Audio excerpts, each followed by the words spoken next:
And I'm so happy to be here today with Father Gino Silva, the English language official at the Pontifical Council for the Promotion of the New Evangelization. Welcome to Voice of the Vatican, Father. Well, thank you very much, Ashley, for having me. It's an honor to be here, especially as we're coming to the close of the Jubilee of Mercy and to be able to share with you about this incredible time of grace. It has been an amazing year, and it's hard to believe that we're approaching the end. But Father, what has your role been throughout this Jubilee year?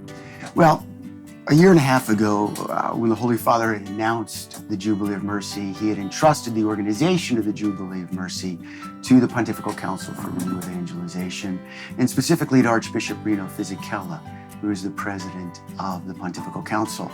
So for well over a year, we have been organizing and planning all of the events that take place here with the Holy Father in Rome, but also working on all the other initiatives, whether it was the Jubilee hymn or the books, the worship aids, everything really entailed with the Jubilee is kind of worked through our office.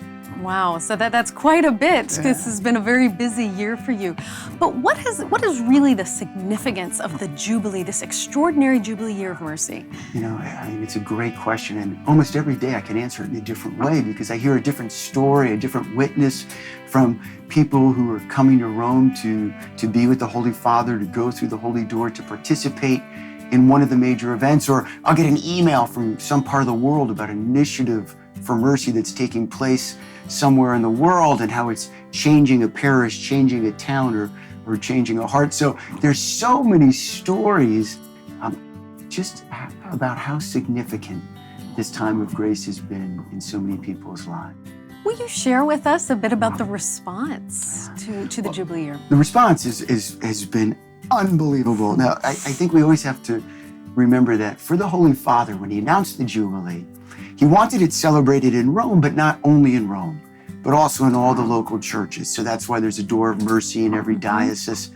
But just to stick with the events here in Rome, at the beginning of the Jubilee, well, the Holy Father had put together a list of events that he wanted to host here that would welcome groups of people that really personified mercy, or were involved with the work of mercy, or were in need of mercy. And so there were these 3-day events. They usually started on a Friday.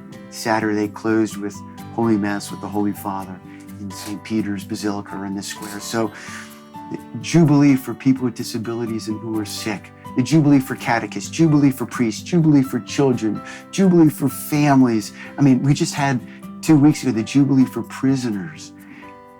And to experience the way that these women and men who've come to Rome, how their hearts have been touched and they've been filled with the mercy of God because the church has been reaching out to them. The Holy Father has been embracing them and reminding them that no matter what's happened in one's life, everyone is deserving of God's mercy, and God never tires in giving us that mercy. So just the face, I mean, I got an email today from a catechist from Canada who was here in September about how her time here with the Holy Father and in all the moments of those 3 days changed her life of faith, and how it continues to change her. She reflects on it every day. So these are the stories, are unbelievable. Oh, it's beautiful to hear how hearts really have been changed. And now, of course, the Jubilee doors throughout the diocese, throughout the world, have been closed, but the door of St. Peter's remains open until Sunday. But Father, does that mean the Jubilee year of mercy is over? Well, officially, yes. The Jubilee of Mercy closes with the closing of the Holy Door by Pope Francis on Sunday.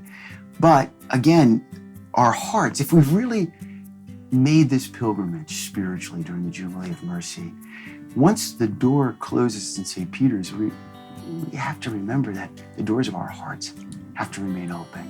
That we have to remain open to our brothers and sisters, that we have to encounter each other in mercy so that people know that their lives have value, their lives have meaning.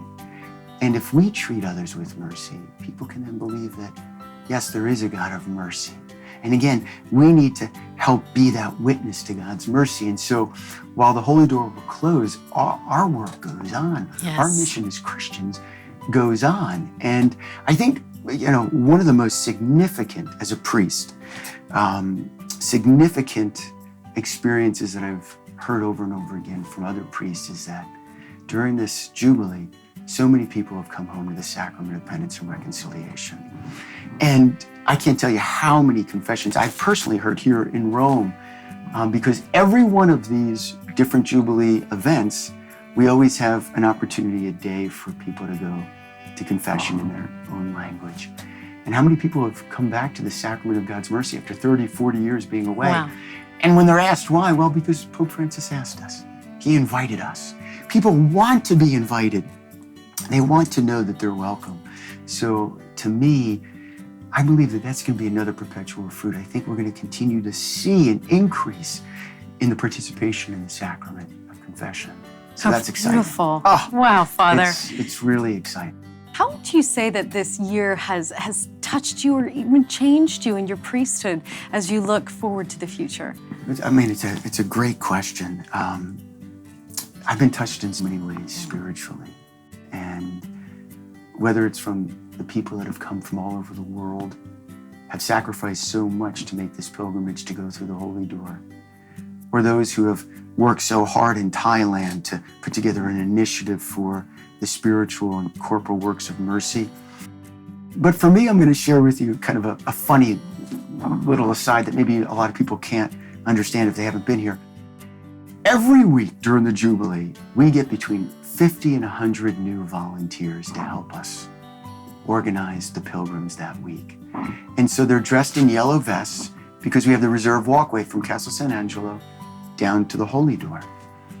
And these women and men, I mean, almost 5,000 have come for the Holy Year and have given up a week of their time, a vacation time, and they stand in the street in the rain and the sun. Sure. Just to make sure that the reserve walkway enables people to have a real spiritual experience. And so for me personally, getting to know these people, because they come every Saturday morning, a new group, and they stay in an Italian military barrack. We give them like boxed lunches, and they come from, I think we're over 50 countries. Wow.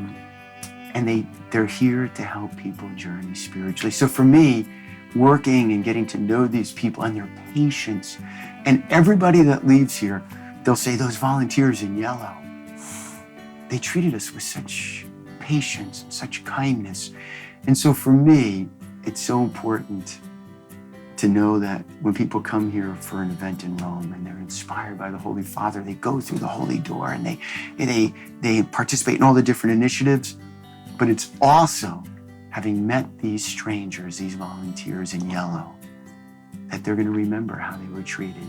And for me, I get so inspired by that. Yes. And by them. Oh, it's such a reminder of the responsibility that each of us has as Christians to constantly be witnessing Christ, even in what may seem like a very small way. Exactly, because every one of us, we're walking, hopefully, a spiritual journey to get home to heaven. And we can't walk it alone. We need people standing on the side of the roads of our lives, kind of saying, it's going to be all right. Keep walking forward. Keep going in the direction of holiness. And for me, I have the greatest view out of my window in the office. It's not of the Basilica. It's not of the Vatican Gardens. It's not of the Piazza, but it's of the reserve walkway. And every day I see these volunteers in giallo and yellow, and they're just helping the pilgrims along. And I say, this is who I need to be. Yes. For people that I meet every day, the rest of my life, I need to kind of help them. So for me, that image and those people have changed me forever. And their sacrifices. And even those who come from the United States who don't know any English and they're so nervous when they come on Saturday morning, just smile and, so for me, that's one aspect of it, but there's so many others too. Wow. Well, and that's such a beautiful, concrete message to leave us with, Father, too.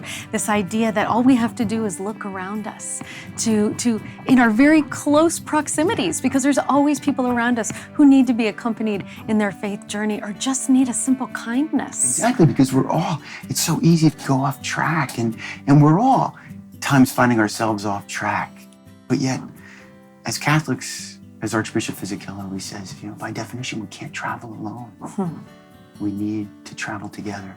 And that's what this whole, for me, the Jubilee of Mercy has been about being merciful with one another, being patient with one another, and really placing ourselves in the great mercy of God.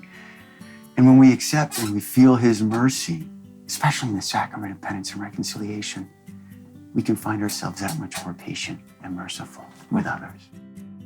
Well, let us do that. Let us continue on that journey, and especially with each other.